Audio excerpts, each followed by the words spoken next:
మహాగణాధిపతయే నమః. ఓం గురుభ్యో నమః. ఓం శ్రీమాత్రే నమః. పరమేశ్వర స్వరూపమైనటువంటి జ్యోతిష, వాస్తు మరియు ఇతర అనేకమైనటువంటి శాస్త్రములను మనకు అందించినటువంటి మహర్షులకి నమస్కారం. హయగ్రీవ హయగ్రీవ హయగ్రీవేతి యో వదేత్ తస్య నిస్సరతే వాణీ జహ్నుకన్యా ప్రవాహవత్. అరుణాం కరుణాతరంగితాక్షీం ధృతపాశాంకుశపుష్పబాణచాపాం అనిమాదిభిరావృతాం మయూకైః అహమిత్యేవ విభావయే భవానీం. శ్రీమాత్రే నమః. ప్రేక్షకులకి ఆ లలితాంబిక అమ్మవారి యొక్క అనుగ్రహం పరిపూర్ణంగా కలగాలని మనస్ఫూర్తిగా కోరుకుంటూ మనం ఈరోజు వార ఫలితాల్లో 24వ తేదీ నుంచి 30వ తేదీ వరకు ఉన్నటువంటి గ్రహస్థితి ఏ విధంగా ఉంది అని చెప్పి చూసుకున్నట్లయితే, ఈ వారం బుధుడు ఇంతకాలం నీచస్థానంలో ఉన్నటువంటి మీనరాశిలో ఉన్న బుధుడు మేషంలోకి 26వ తేదీ మారుతున్నాడు.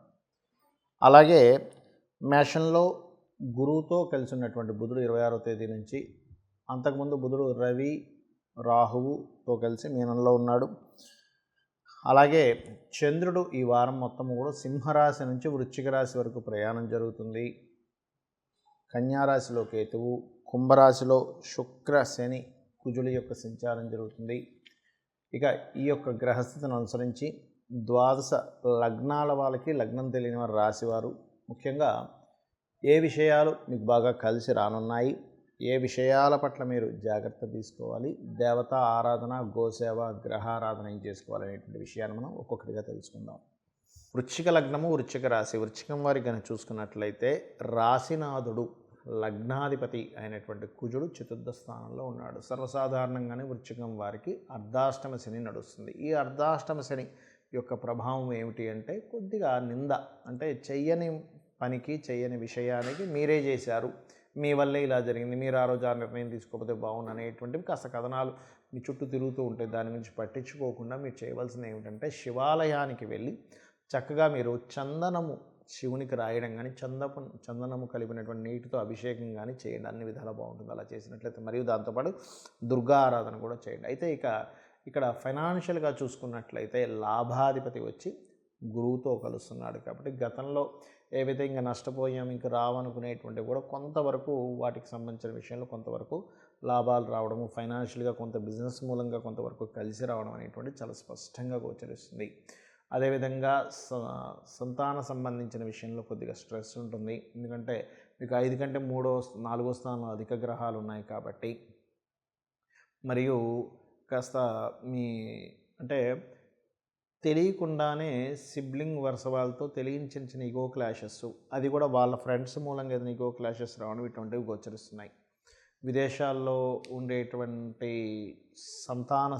అంటే సంతానాన్ని విదేశాలకు పంపించేటువంటి విషయంలో కొంతవరకు స్ట్రెస్ ఉంటుంది చూసుకున్నట్లయితే. అయితే ఏదేమైనప్పటికీ కూడా గతంలో ఆగినటువంటి కొన్ని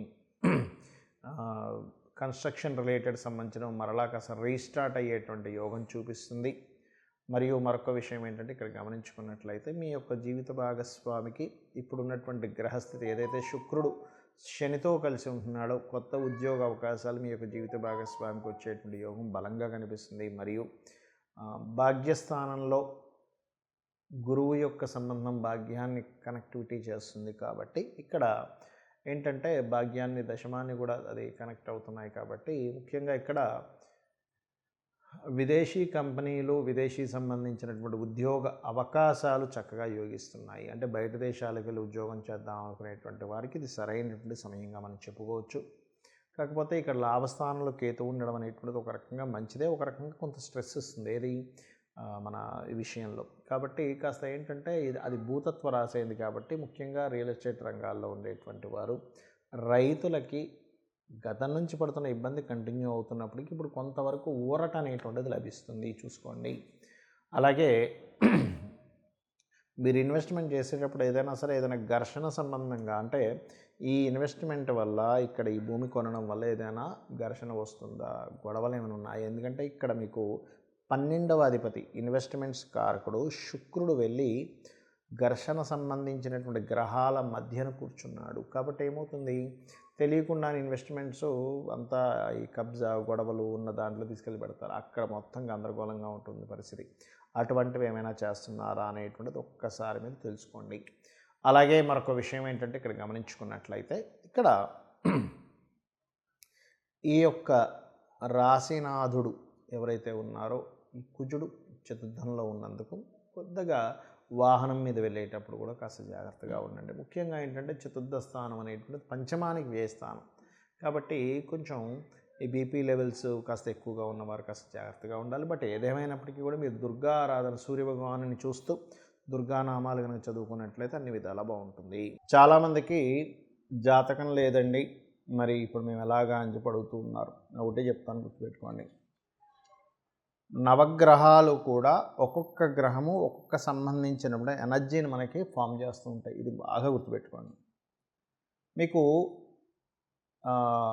ప్రమోషన్స్ రావట్లేదు అనుకోండి, బహుశా అంటే ప్రమోషన్స్ రావట్లేదు, ఎదుగుదలేదు, గుర్తింపు లేదు. మీరు చేయాల్సింది ఏమిటి అంటే సూర్య నమస్కారాలు ఎక్కువగా చేస్తూ ఉండండి. సూర్య నమస్కారాలు చేయడము, అదేవిధంగా నవగ్రహాలు సూర్యగ్రహం దగ్గర దీపారాధన చేయడము, వీలైతే గోవుకి గోధుమ రవ్వ తినిపించడం చేయండి. మానసికమైనటువంటి ఇబ్బంది ఉందండి, నాకు మనసు చంచలంగా ఉంటుంది అన్నప్పుడు ఓం మనస్వినియే నమః లేదా అష్టమీ చంద్ర విభ్రాజ అలికస్థల శోభితాయే నమః, ఈ నామము కొన్ని పనులు సగంలో ఆగిపోయినటువంటిది కూడా కాస్త త్వరగా నెరవేరడానికి యోగిస్తుంది. ఎందుకంటే ఈ యొక్క అష్టమి తిథికి త్వరితాదేవి అధిష్టాన దేవతగా చెప్తూ ఉంటారు. అదేవిధంగా కాస్త బియ్యము దానంగా ఇవ్వడం, అన్నదానాలు చేస్తూ ఉన్నట్లయితే మానసిక స్ట్రెస్ అనేటువంటి తగ్గుతుంది. మరి కొంతమందికి చూడండి, అంటే ఇది ఎందుకు చెప్తున్నా అంటే జాతకం లేదు అంటే లేక ఇబ్బంది పడుతుంటారు, నాకు సమస్య ఎలా పరిష్కారం అవుతుంది అని. అలాంటి వారికి ఉదాహరణకి బాగా గొడవలు అవుతున్నాయి. అలాంటప్పుడు మీరు ఏం చేయండి అంటే సుబ్రహ్మణ్యేశ్వర స్వామి యొక్క ఆరాధన, మీరు ఎంత సుబ్రహ్మణ్యేశ్వర స్వామి ఆరాధన చేస్తూ ఉంటే అంత బాగుంటుంది. అందులో ప్రత్యేకంగా మీకు భూ సంబంధించినటువంటి వివాదాలు అవుతున్నాయి అనుకోండి, వారాహి అమ్మవారి యొక్క అష్టోత్తరం చదువుకోండి. ఓం వారాహీదేవి అయి నమః అనుకోండి, సరిపోతుంది. చేస్తుంటే అమ్మవారు ఏంటంటే వరాహస్వామి యొక్క శక్తి కాబట్టి భూ సంబంధించినటువంటి వివాదాలు తగ్గిస్తుంది.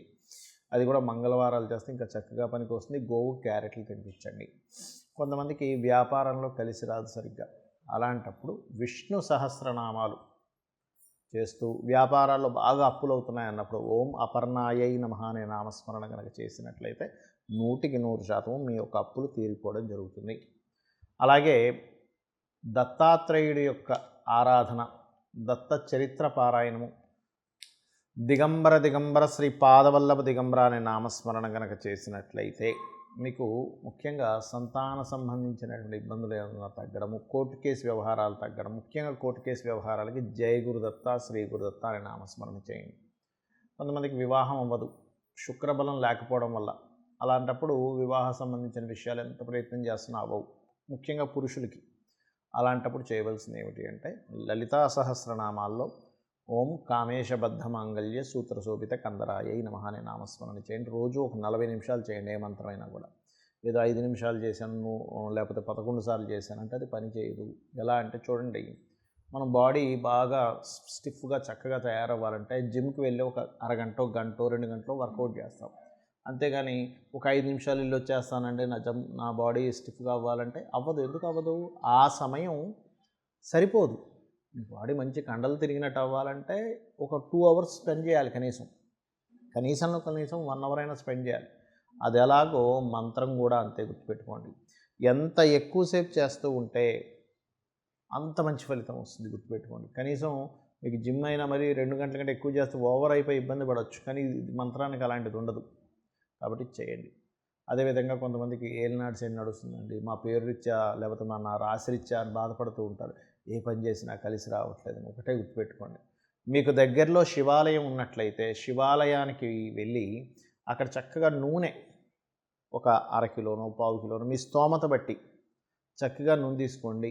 శనివారం రోజు పొద్దున్నే ఆలయానికి వెళ్ళి ఏమండి దీపారాధన కోసం ఈ నూనె వాడండి అని ఇవ్వండి, చాలు. ఏం అక్కర్లేదు. వాళ్ళు చక్కగా పురోహితులు తీసుకొని ఆలయంలో పెట్టుకుంటారు, తర్వాత దీపారాధన కోసం వాడుతూ ఉంటారు. శివునికి మీరు ఎప్పుడైతే దీపారాధన కోసం అని చెప్పి నూనెను సమర్పించారో శివుడు యొక్క అనుగ్రహం వల్ల శనీశ్వరుడు యొక్క అనుగ్రహం మీకు కలుగుతుంది, గుర్తుపెట్టుకోండి.